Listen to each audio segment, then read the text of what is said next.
ہاں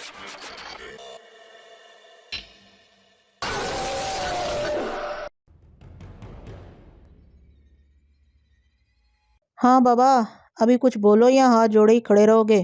مالک ایک فریاد لے کر آیا ہوں۔ ہاں بابا بولو، ہم ادھر کس لیے بیٹھے ہیں؟ ہم لوگوں کی فریادیں نہیں سنیں گے تو کون سنے گا؟ ہاں ہاں بولو، تمہیں کس نے پریشان کیا ہے؟ کیا فریاد ہے تمہاری؟ کیا فریاد ہے تمہاری؟ روشن رائے نے اس کا حوصلہ بڑھایا۔ مالک، مجھے میرے چاچا نے بہت ستایا ہے، اس نے فریاد کی۔ اچھا بابا، ابھی وہ کیا کہتا ہے؟ کوئی زمین شمین کا جھگڑا کیا؟ ہاں مالک، زمین کا جھگڑا ہے، آپ نے بالکل ٹھیک اندازہ لگایا۔ تمہاری زمین پر قبضہ کرنا چاہتا ہے وہ؟ نہیں مالک، زمین اسی کی ہے، انکشاف کیا گیا۔ ارے بابا، زمین اس کی ہے تو پھر جھگڑا کیسا؟ روشن رائے ذرا حیران ہوا۔ مالک، میرا چاچا بالکل اکیلا ہے، نہ جورو نہ بچے، عمر بھی کافی ہے۔ میں کہتا ہوں زمین میرے حوالے کر دے تو کرتا نہیں ہے۔ دیکھیں نا مالک، یہ زمین کل بھی میرے ہی نام ہونی ہے، تو پھر زمین کا قبضہ چھوڑتا کیوں نہیں؟ رولی نے بڑی مسکین صورت بنا کر کہا۔ یہ سن کر روشن رائے نے زوردار قہقہا لگایا، پھر مسکراتے ہوئے بولا، بابا بات تو تم ٹھیک کہتے ہو، تمہاری فریاد بڑی جائز ہے، پر بابا ابھی میں اس کا کیا کروں؟ دیکھو، کسی چیز کو حاصل کرنے کا ایک ہی طریقہ میری نظر میں ہے، اگر کوئی تمہارا حق دینے پر راضی نہ ہو تو اس سے چھین لو۔ تمہارا چاچا تمہاری ہونے والی زمینوں پر سانپ بنا بیٹھا ہے، تو بابا لاٹھی اٹھاؤ اور اس کا سر کچل دو۔ جوان و طاقتور ہو، تمہارے لیے یہ کام مشکل تو نہیں۔ پولیس سے ڈرتا ہوں، رولی نے صاف کوئی سے کہا۔ اور پولیس ہم سے ڈرتی ہے؟ روشن رائے نے سوال بھی کیا اور جواب بھی دیا۔ جی مالک، رولی نے دونوں ہاتھ جوڑ کر کہا۔ پولیس کو ہم دیکھ لیں گے، تم اپنے چاچا کو دیکھو، روشن رائے نے فیصلہ سنایا۔ رولی خوش ہو گیا، وہ روشن رائے کی سرپرستی حاصل کرنے کے لیے ہی یہاں آیا تھا۔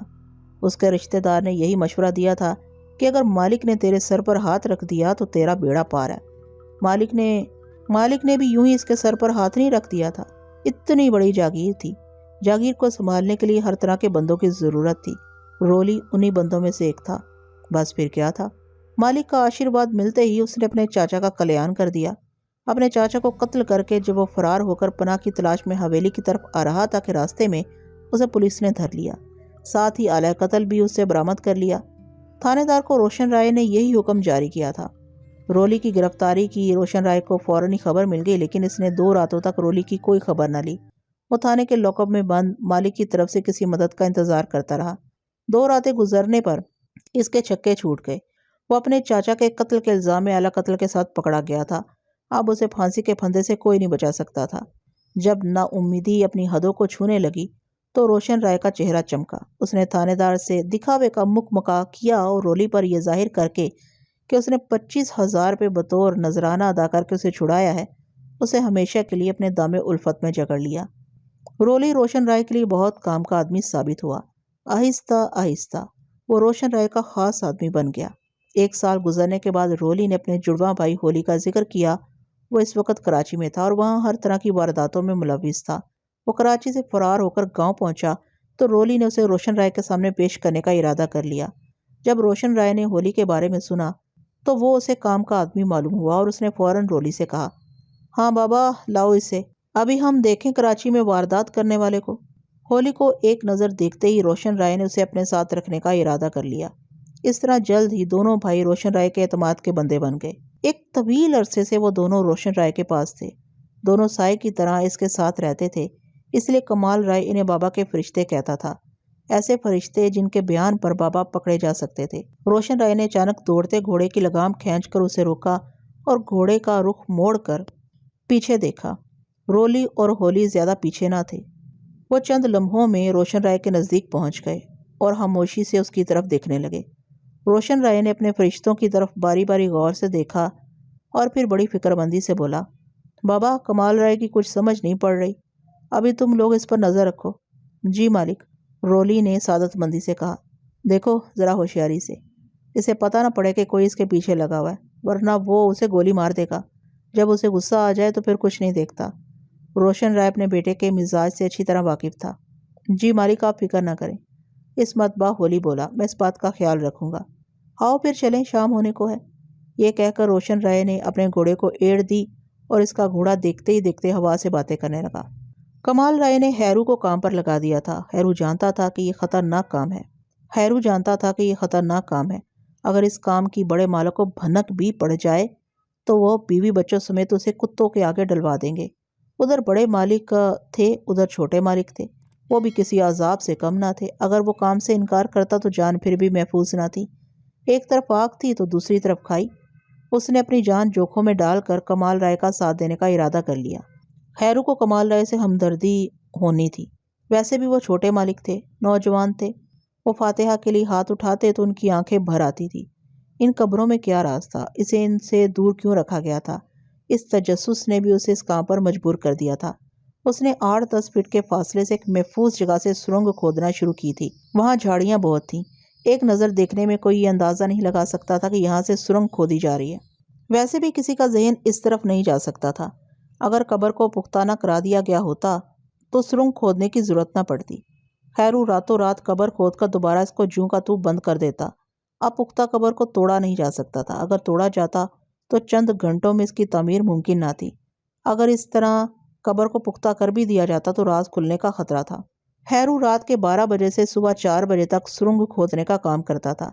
اس نے 2 راتوں میں سرنگ کو ماروی کی قبر تک پہنچا دیا۔ پھر جب کمال رائے پروگرام کے مطابق فجر کے وقت قبرستان پہنچا اور سرنگ میں داخل ہو کر اس نے ایمرجنسی لائٹ میں قبر کا معائنہ کیا تو اس کا شک یقین میں بدل گیا۔ قبر خالی تھی، اس میں ماروی کی لاش موجود نہ تھی۔ وہ سرنگ بند کرنے کا حکم دے کر اپنی گاڑی میں بیٹھ کر حویلی آ گیا۔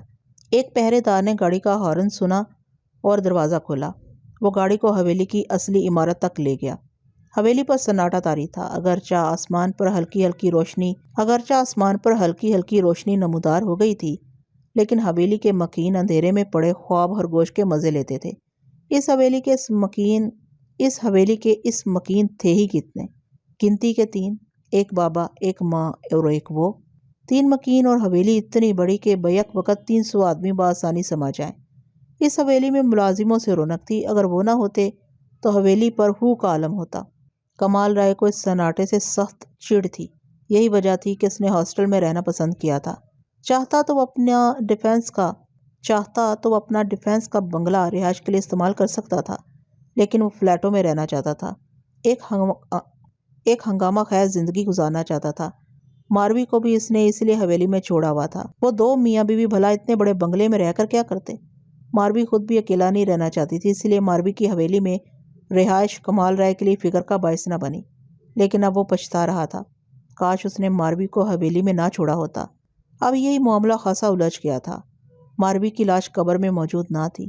لاش کی غیر موجودگی سے یہ بات سامنے آئی تھی کہ ماروی کا انتقال نہیں ہوا۔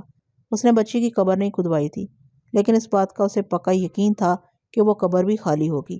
اگر دونوں ماں بیٹی زندہ تھیں تو انہیں مردہ کیوں ظاہر کیا گیا؟ قبر میں لاش نہ ہونے کی وجہ سے اس کے دل کو تقویت ملی تھی۔ اب کم سے کم اسے اپنی بیوی اور بیٹی کے ملنے کی امید تو ہو گئی تھی۔ کمال رائے کو حویلی آئے 5-6 دن ہو گئے تھے۔ ابھی تک اس نے ناشتہ نفیسہ بیگم کے ساتھ نہیں کیا تھا، موقع ہی نہیں ملا تھا۔ آج صبح نفیسہ نے اسے پیغام بھیجا تھا کہ وہ ناشتہ اس کے ساتھ کرے گی۔ پھر وہ اپنے ہاتھوں سے ٹرالی دھکیلتی ہوئی اس کے کمرے میں آ گئی تھی۔ وہ ابھی باتھ روم سے نہا کر نکلا تھا اور ڈریسنگ ٹیبل کے سامنے کھڑا بال بنا رہا تھا کہ آئینے میں اسے اپنی ماں کی صورت دکھائی دی۔ وہ بال بناتے بناتے رک گیا اور اپنی ماں کا چہرہ بغور دیکھنے لگا۔ نفیسہ نے بھی اس کی نظریں اپنے چہرے پر محسوس کر لیں۔ وہ دھیرے سے مسکرائی اور ٹرالی میز کے نزدیک کر کے اس پر سے ناشتے کا سامان اتار کر میز پر رکھنے لگی۔ ماں، حویلی کے سارے ملازم کیا ہوئے؟ کمال رائے نے پوچھا۔ سب ہیں، میں نے سوچا کہ آج اپنے بیٹے کو اپنے ہاتھ سے ناشتہ کراؤں گی، نفیسہ پیار سے دیکھتے ہوئے بولی۔ اچھا ماں، تمہاری مہربانی، کمال رائے نے میز کی طرف آتے ہوئے کہا۔ ارے بیٹا، اب تو اتنا بااخلاق ہو گیا کہ ماں کا بھی شکریہ ادا کرے گا۔ بری بات ہے یہ، اس نے عام سے لہجے میں کہا۔ ہاں بہت بری، نفیسہ بیگم نے کہا۔ آئندہ مجھ سے اس انداز اور لہجے میں بات نہ کرنا۔ اچھا، معافی، کمال رائے نے ہاتھ جوڑے۔ جا، معاف کیا، نفیسہ نے خوش ہو کر کہا۔ ماں، کیا واقعی تم کچھ نہیں جانتی ہو؟ کمال رائے کا لہجہ ایک دم بدل گیا۔ اب کیا ہوا؟ ماں، تم نے آخر مجھ سے کیوں چھپایا؟ اس کا لہجہ شکوہ بھرا تھا۔ بیٹا، میں نے تم سے کچھ نہیں چھپایا۔ نفیسہ بیگم کا دل فکر میں ڈوب گیا۔ میرا یقین کرو۔ کس کا یقین کروں اور کس کا یقین نہ کروں؟ مجھے سمجھ نہیں آتا۔ کمال رائے کے لہجے میں کسی حد تک سختی آ گئی۔ ماں مجھے اب یقین ہو گیا ہے کہ ماروی اور میری بیٹی زندہ ہیں۔ ماروی زندہ ہے؟ سچ؟ نفیسہ بیگم کے چہرے پر خوشی آ گئی۔ پتہ نہیں یہ خوشی سچی تھی یا جھوٹی۔ ہاں، ماروی کی قبر مصنوعی بنائی گئی ہے۔ مصنوعی کیا مطلب؟ کیا اب قبریں بھی 2 نمبر کی بننے لگی؟ ہاں ماں، قبر میں ماروی کی لاش نہیں ہے، اس نے انکشاف کیا۔ ہیں؟ نفیسہ بیگم نے حیران ہو کر اپنے سینے پر ہاتھ رکھ لیا۔ آخر تم مجھے سچ بتا کیوں نہیں دیتی؟ کمال رائے نے اپنی ماں کو دیکھتے ہوئے کہا۔ نفیسہ بیگم ابھی کچھ کہنے ہی والی تھی کہ ایک ملازمہ گھبرائی ہوئی اندر داخل ہوئی۔ کیا ہوا؟ کمال رائے نے فکر مند ہو کر پوچھا۔ وہ مالکن، وہ قبرستان میں آگ لگ گئی ہے، ملازمہ نے پھولی ہوئی سانسوں کے درمیان کہا۔ قبرستان میں آگ لگ گئی ہے؟ ارے کیا بکواس کر رہی ہے؟ نفیسہ بیگم نے ملازمہ کو ڈانٹا۔ قبرستان میں آگ؟ اوہ مائی گاڈ! یہ کہہ کر کمال رائے ناشتہ چھوڑ کر کھڑا ہو گیا۔ بیٹا تم ناشتہ کرو، کہاں جا رہے ہو؟ میں تمہارے بابا کو بتاتی ہوں، وہ دیکھ لیں گے۔ نفیسہ بیگم اٹھتے ہوئے بولی۔ ماں میں قبرستان جا رہا ہوں، بابا سو رہے ہوں گے، انہیں سونے دو، میں خود جا کر دیکھ کر آتا ہوں کیا صورتحال، ناشتہ پھر آ کر کرتا ہوں۔ اتنا کہہ کر وہ کمرے سے نکل گیا۔ اس نے اپنی ماں کے جواب کا بھی انتظار نہیں کیا۔ کمال رائے کی گاڑی حویلی کے دروازے پر موجود تھی۔ گاڑی سٹارٹ کر کے اس نے حویلی کے 2 ملازموں کو اپنے ساتھ لیا اور قبرستان پہنچ گیا۔ قبرستان میں اس نے جو کچھ دیکھا وہ اس کے لیے انتہائی تکلیف دہ تھا۔ ہیرو کا کچا گھر پوری طرح شعلوں کی لپیٹ میں تھا۔ اس کے علاوہ ماروی اور بچی کی جعلی قبروں سے بھی شعلے اٹھ رہے تھے۔ یہ بڑا اندھوناک منظر تھا۔ اس نے اپنی زندگی میں کبھی قبرستان میں آتش زدگی کا نہیں سنا تھا۔ کوئی خدا بن گیا تھا۔ اس نے قبرستان کو جہنم رسید کر دیا تھا۔ قبرستان میں روشن رائے کا ایک فرشتہ موجود تھا۔ وہ آگ بجھانے کی کوشش میں مصروف تھا۔ ملازمین ادھر ادھر بھاگ رہے تھے۔ قبرستان میں ایک چھوٹا ٹیوب ویل لگا ہوا تھا۔ وہ چلایا جا چکا تھا۔ قبرستان کے پودوں کو جس پائپ سے پانی ڈالا جاتا تھا اسے آگ بجھانے کی ناکام کوشش کی جا رہی تھی۔ رولی نے جب کمال رائے کی گاڑی دیکھی تو وہ بھاگ کر اس کے پاس پہنچا اور بڑے افسردہ انداز میں گردن جھکا کر کھڑا ہو گیا۔ یہ آگ کس نے لگائی ہے؟ کمال رائے نے غصے بھرے لہجے میں پوچھا۔ مالک کچھ پتہ نہیں، رولی نے سر جھکائے ہوئے جواب دیا۔ کمال رائے گاڑی سے اتر کر قبروں کی طرف بڑھنے لگا۔ شعلوں کے سوا کچھ نظر نہیں آ رہا تھا۔ وہ آگے بڑھ کر دیکھنا چاہتا تھا کہ قبروں کے ساتھ کیا برتاؤ کیا گیا ہے۔ چھوٹے مالک، رولی تیزی سے چلتا ہوا اس کے آگے آیا۔ چھوٹے مالک آپ اس طرف نہ جائیں، وہاں آگ کے سوا کچھ نہیں ہے، لوگ آگ بجھا رہے ہیں۔ چھوٹے مالک آپ حویلی چلیں، میں وہاں آ کر ساری صورتحال بتاتا ہوں، آپ بے فکر رہیں۔